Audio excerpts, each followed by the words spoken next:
Hi అండి అందరికీ. కోవిడ్లో ఇంటి పని చేయించడానికి దిమ్మెలు అవసరం కదా, ఆ దిమ్మెలే వచ్చినాయి చూడండి. ఈ విధంగా వైట్ దిమ్మెలు ఈ లారీ వచ్చింది. ఈ లారీకే ఉంది చూడండి క్రేను, చిన్న క్రేను. అవన్నీ మన ఇండియా అతను అన్న వీడియో తీసంటే ఓకే అన్నాడు. ఏమన్నా వాన పడుతుంది కదా, ఇప్పుడు ఏం దింపినావు అంటే, లేదన్నా నాకు వేరే ఆర్డర్ ఉంది, నేను వెళ్ళాలా, అందుకని దింపుతున్నాను ఈ వాన కూడా అంటే, సరేలే అన్న. ఈ మాత్రం వైట్ దిమ్మెలు ఇవి.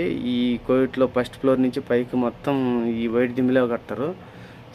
ఈ సిమెంట్ దిమ్మలు కూడా వాడతారు, మన ఇండియాలో వాడతాం కదా సిమెంట్ దిమ్మలు మన ఇంటికాడ, అలాంటివి కూడా వాడతారు. ఇది ఫస్ట్ ఫ్లోర్కు ఓన్లీ కింద మాత్రమే పెట్టగలుగుతారు ఈ క్రేన్తో.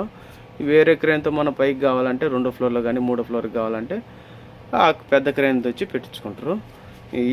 దీనికి మళ్ళీ వెనక ఒక ట్యాలీ ఉంది, ఆ ట్యాలీలో కూడా ఉండవు ఈ దిమ్మలు. అవి కూడా దింపేసి బెన్నె వెళ్ళాలంట.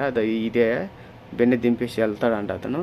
ఈ వీడియో మీకు నచ్చినట్టయితే సబ్స్క్రైబ్ చేసి లైక్ కొట్టి కామెంట్ పెట్టండి.